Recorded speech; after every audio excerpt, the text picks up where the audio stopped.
Some stories are uncomfortable because they don't offer excuses. I didn't cry when I found it. That's what I remember most clearly. The absence of tears, the strange flatness in my chest as I stood there in our driveway, holding a crumpled receipt between my fingers. It was a Tuesday afternoon in October, the sun setting behind the neighbor's oak tree, casting long shadows across the pavement. The receipt was from a hotel, the Riverside Inn, 2 towns over, room 247. Checked in at 2:17 p.m. on a Thursday. Last Thursday. The Thursday I'd thought Marcus was at a client meeting in the city. The Thursday I'd made his favorite pot roast because he'd texted saying he'd be home late but hungry. I stood there for what felt like hours but was probably only minutes. My hands weren't shaking. My breathing was steady. I folded the receipt carefully, creasing it along the original fold line, and put it in my jacket pocket. Then I walked back inside our house, the house we'd bought 7 years ago, the house where we'd painted the bedroom together, where we'd hosted Christmas dinners and celebrated our 10th anniversary just 3 months earlier. I didn't confront him that night. I didn't say anything at all. That silence, that specific choice to say nothing, is where everything actually ended, though neither of us knew it yet. The marriage didn't die when he checked into that hotel room. It died when I decided not to ask him about it. Because that silence grew. It metastasized. It became the thing that destroyed not just us, but everyone around us, especially our daughter. 3 weeks later, we went to the Hendersons' dinner party.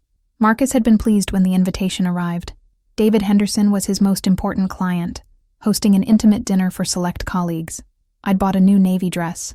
When Marcus saw me ready to leave, he'd smiled and said, "You look beautiful." The Hendersons lived in one of those carefully curated suburban homes where everything matched. David was 60, silver-haired, distinguished. His wife Monica was younger, maybe 45, with that careful beauty that comes from money and attention.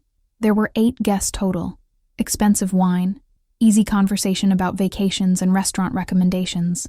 I drank more than I usually did, the receipt burning a hole in my consciousness even though it was at home in my jacket pocket. Then David Henderson, refilling wine glasses, paused by Marcus. "By the way, how did that meeting go last Thursday? The one with the Riverside Development Group?" I felt my body go very still. Marcus didn't miss a beat. Productive, they're interested in moving forward. Though meeting them 2 towns over at that little hotel conference room was an odd choice. "Budget constraints," Marcus said smoothly. "They're using whatever space they can negotiate for free." David laughed. Everyone moved on, but I sat there watching my husband construct lies so polished, so readily available, so completely believable, and I said nothing. Again. Just cut my salmon with steady hands while something inside me quietly shattered. Monica Henderson smiled at me across the table. "Sarah, you seem so calm. I'm always such a mess with everything. How do you do it?" "Practice," I said. We drove home in silence. In our bedroom that night, Marcus reached for me in the dark. I let him, participated with my body while my mind drifted elsewhere, watching this woman who let her husband touch her while knowing what she knew. The silence was easier than the alternative. That's what I told myself. The silence was safer. I was wrong. My sister Rachel figured it out first.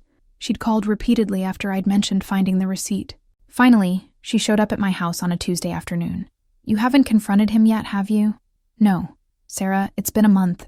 I need to tell you something." Rachel interrupted herself. "I saw Marcus last Tuesday, at the Riverside Inn, with someone." The room tilted. "Who?" "Diane Henderson, of course."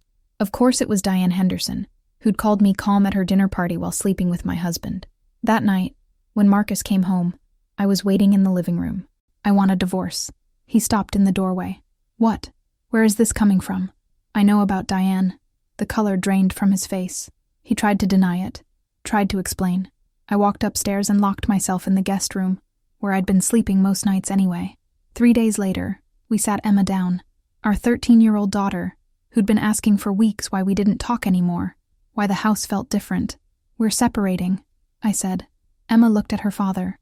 "You did something, didn't you?" Marcus looked at me, silently pleading. I looked away.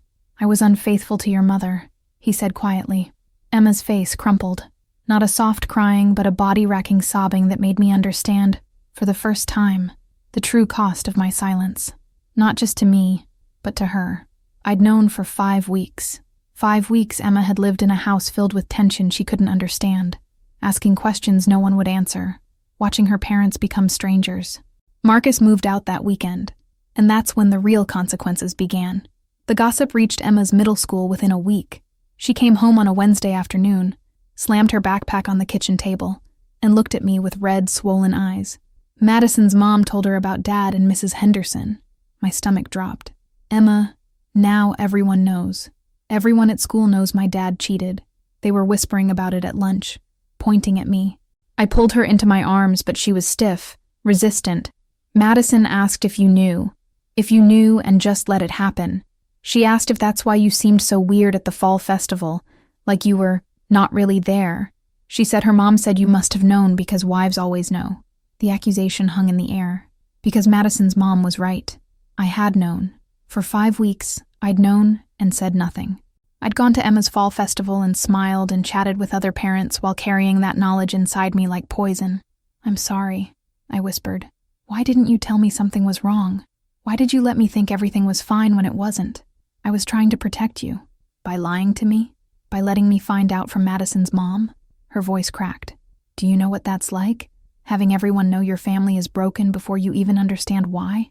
She ran upstairs, slammed her door. I stood in the kitchen, listening to her cry, understanding for the first time that my silence hadn't protected her at all. It had just delayed the pain while adding humiliation on top of it.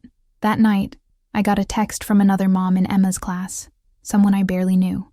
Just wanted to let you know Emma was crying in the bathroom after school today. Some of the girls were talking about the situation. Thought you should know. The situation. That's what we'd become. A situation people discussed in hushed tones. A cautionary tale. Entertainment for bored suburban parents. The consequences rippled outward in ways I hadn't anticipated. My colleague Janet appeared at my office door the next day. Sarah, I heard about you and Marcus, with Diane Henderson. I'm so sorry. If Janet knew, everyone at my firm knew. I could feel their eyes on me in the break room, hear the conversations that stopped when I walked by. I wasn't just the accountant anymore. I was the woman whose husband had cheated, the wife who'd been replaced. Emma stopped going to soccer practice, just refused to go. Why? I asked. Because Mrs. Henderson is Madison's mom's best friend, and Madison's mom is the team manager, and I'm not going to stand there while they all talk about us. She'd quit the team by the end of the week, just walked away from something she'd loved for 3 years, because it had become contaminated by shame that wasn't even hers to carry. I called the school counselor. Emma's going through a difficult time. Her father and I are divorcing. Yes, I'd heard, the counselor said carefully. Some of the other students have been talking. I've spoken to Emma twice this week. She seems to be struggling with the social aspect, more than the divorce itself. The social aspect, the whispers, the pointing, the knowledge that everyone knew her family's private humiliation. That weekend, Emma was supposed to go to Marcus's new apartment for the first time. She refused. I'm not going. Emma, he's your father. I don't care. I'm not going there. Everyone knows what he did. Everyone knows he destroyed our family for Mrs. Henderson. And now I'm supposed to go have dinner with him and pretend it's fine? Marcus called. She won't come to the phone. She doesn't want to see you right now. This is your fault too, you know. His voice was sharp. You could have handled this differently. You could have kept it private. But you had to tell people. I didn't tell anyone. You did this, Marcus. You created this situation when you decided to have an affair with David Henderson's wife. You made it public when you conducted your relationship in places where people could see you. You made it explosive when you chose someone in our social circle. Sarah. Emma's dealing with the fallout at school. She quit soccer because she can't face the other parents. She's being gossiped about by 13-year-olds. That's on you, not me. I hung up. That night I found Emma in her room, scrolling through her phone with tears streaming down her face.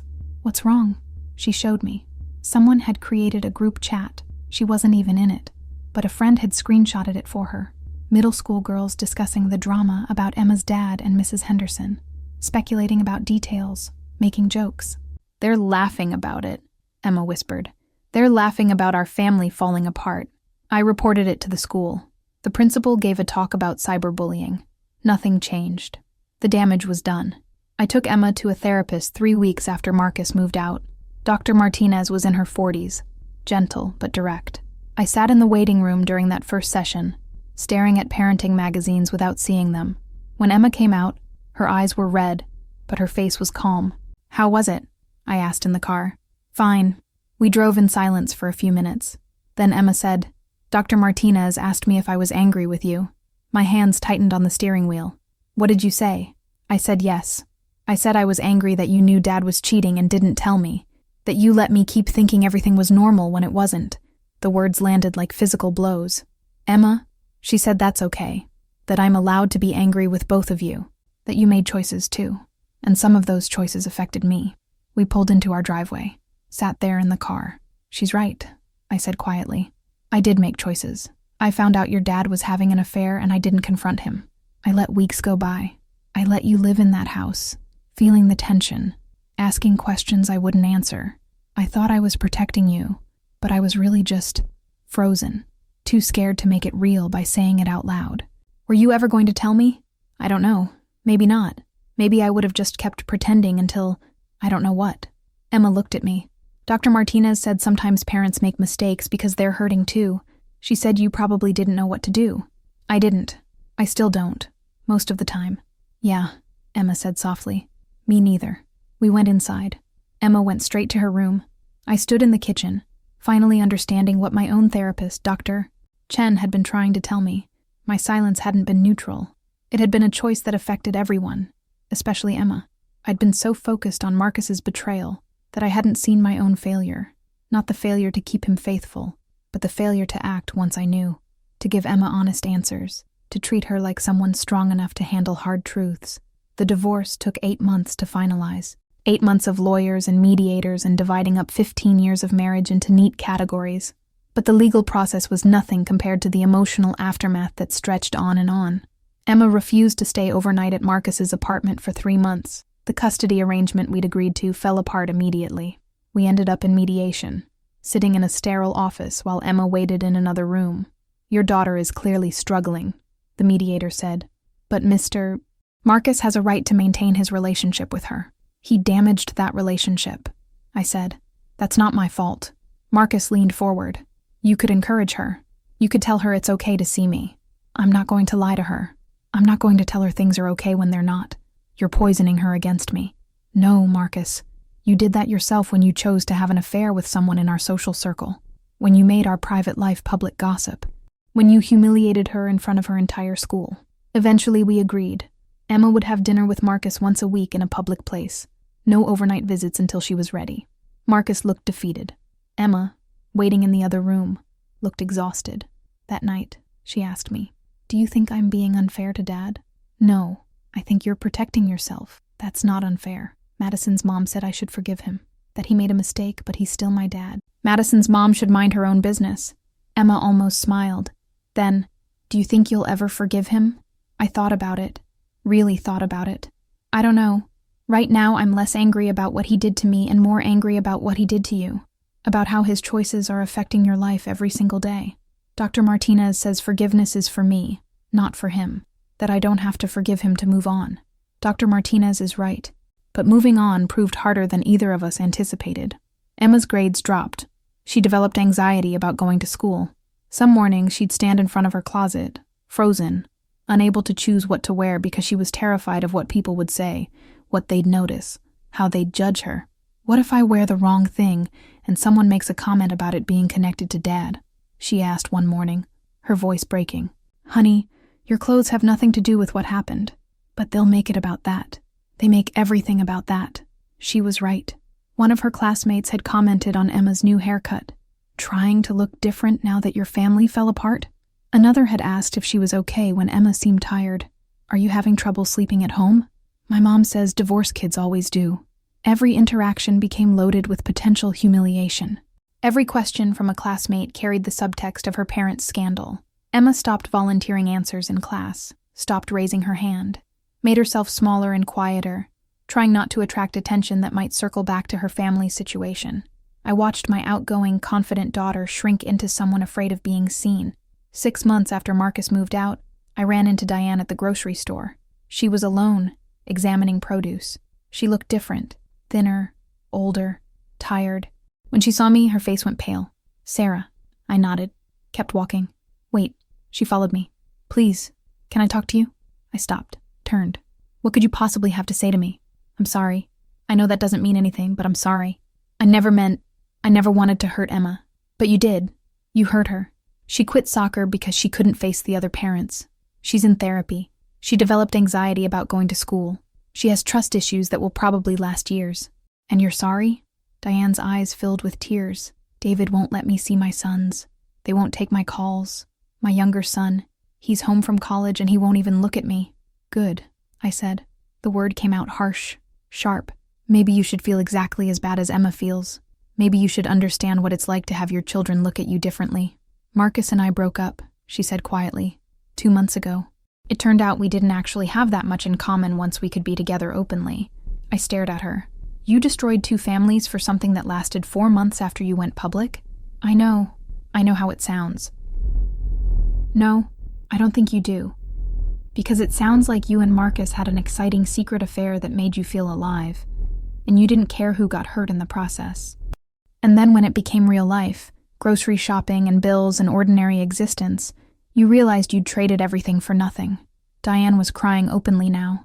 Other shoppers were glancing at us. I didn't care.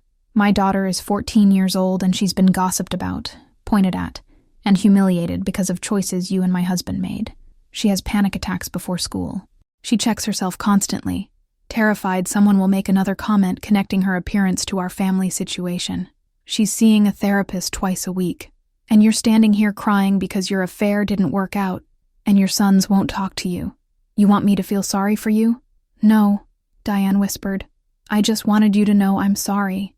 Well, I don't accept your apology, and neither would Emma. I walked away, left her standing there in the produce section, crying. In my car, my hands shook as I gripped the steering wheel, but underneath the anger was something else. A deep, abiding sadness for how many lives had been damaged. For David Henderson's sons, for Emma, for all of us who'd been caught in the blast radius of 2 people's selfishness. I called David Henderson that night. We'd spoken a few times since the divorces began, 2 betrayed spouses comparing notes. I saw Diane today, I said. How is she? Miserable. She and Marcus broke up. She's engaged to someone new already, apparently. David was quiet for a moment. My sons still won't see her. Marcus, the older one, he graduated college last month. Didn't invite his mother. Said he had nothing to say to her. I'm sorry. So am I. But mostly I'm angry. Angry that my sons had to learn about betrayal and selfishness from their own mother. Angry that they're carrying this into their adult lives. Emma too. She's different now. More guarded. More fearful. They stole something from our children, David said. Their sense of security. Their ability to trust that the adults in their lives will protect them instead of damage them. That's the consequence that bothers me most. Not what they did to us, but what they did to the kids. After we hung up, I sat in my kitchen thinking about all the children affected by this. Emma, David's 3 sons, all of them learning too early that love wasn't safe, that families could implode, that the people you trusted most could hurt you the deepest. Emma was 14 when she finally agreed to stay overnight at Marcus's apartment. Just to try it, she said. Dr. Martinez thinks I should. I helped her pack an overnight bag, watching her carefully fold clothes, pack her phone charger, bring her favorite pillow. Protective rituals. You don't have to do this if you're not ready, I said. I know, but I think I need to try. He's still my dad, even if I don't trust him the way I used to. Marcus picked her up on Friday evening. She was quiet in the doorway, shoulders tense. He tried to hug her. She let him, but didn't hug back. That night, I sat alone in the house. I'd repainted the kitchen a soft yellow, changed the curtains, made it a space that felt like me instead of us. But the emptiness was overwhelming. Not loneliness for Marcus, but a profound sadness for what had been lost. Not just the marriage, but Emma's childhood, her innocence, her easy trust in the world. Emma came home Saturday afternoon. How was it? I asked. Weird. His apartment is small and doesn't smell like home. He tried too hard, made all my favorite foods. We watched a movie, but it was awkward. Like we're strangers trying to remember how to be family. I'm sorry, honey. It's not your fault. She paused. Doctor, Martinez asked me to stop saying that. It's not your fault. Because she said it is partly your fault. Not the affair, but other stuff. Like not telling me what was happening. I sat down. She's right. I know. I'm still mad about that sometimes.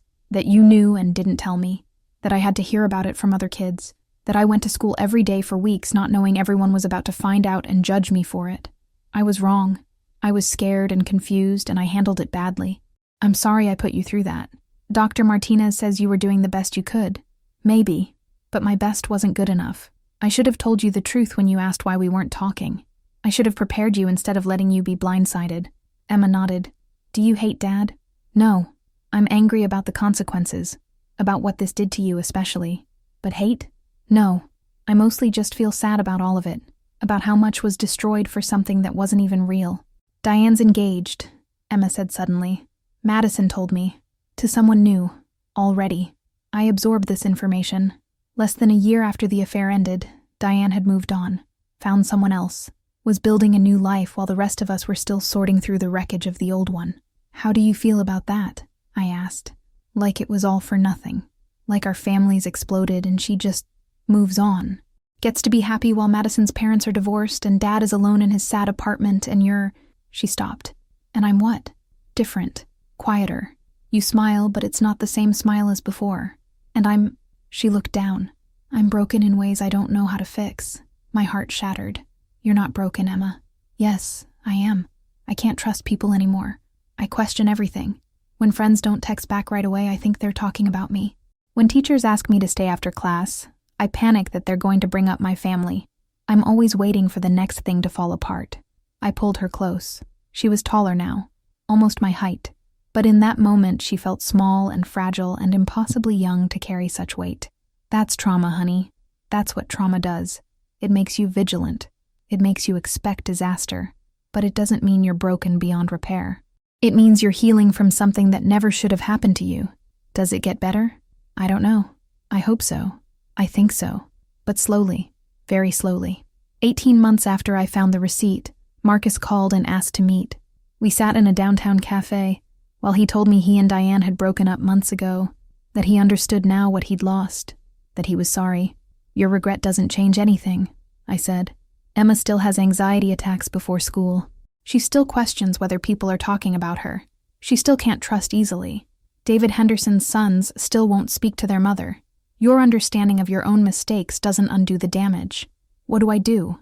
How do I make this better with Emma? You show up. Every time. You let her be angry. You let her be distant. You don't push for forgiveness or understanding or trust.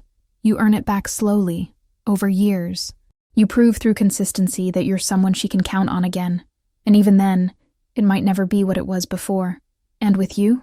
There is no with me, Marcus. We're co-parents. That's all we'll ever be.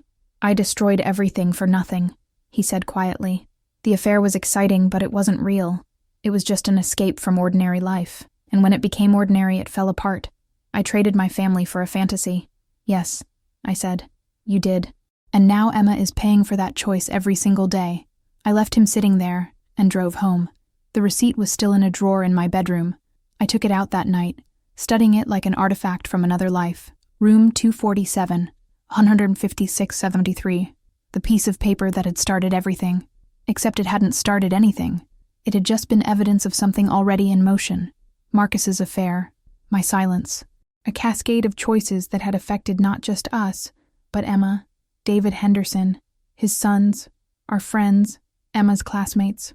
Circles of consequence spreading outward like ripples in water, touching lives we'd never even considered. I thought about throwing it away, but I couldn't. Not yet. It felt important to hold on to, not as a reminder of what Marcus had done, but as evidence of my own failure, the silence I'd chosen. The weeks I'd let Emma live in tension without explanation. The way I'd prioritized my own fear over her need for truth. Emma turned 15 2 years after I found the receipt. We had a small party at home, just a few close friends she still trusted. No big celebration. She'd become more guarded, more careful about who she let in. Marcus came by with a gift. Emma opened it, a necklace with her birthstone. It's nice, she said politely. Thanks, Dad. He stayed for cake, but the distance between them was palpable. She called him Dad now instead of Marcus, which was progress. But the easy closeness they'd once had was gone, replaced by something more formal, more fragile. After he left, Emma and I cleaned up together. Madison's parents are trying again, she said suddenly. Getting back together. Madison says her dad is still angry, but he's willing to try for the kids. How does Madison feel about that? Confused. She said her mom is different now. Sadder. And her dad watches her mom like he's waiting for her to mess up again. But they're staying together. I thought about David Henderson, choosing to rebuild his marriage despite everything, choosing his children's stability over his own pain. I didn't judge him for it. We all made different choices about what we could live with. Do you wish... Emma trailed off. What? Do you wish you and Dad had tried? Like Madison's parents? No, I said honestly, because it wouldn't have worked. Not because of what he did, but because of what I did after. The silence, the distance.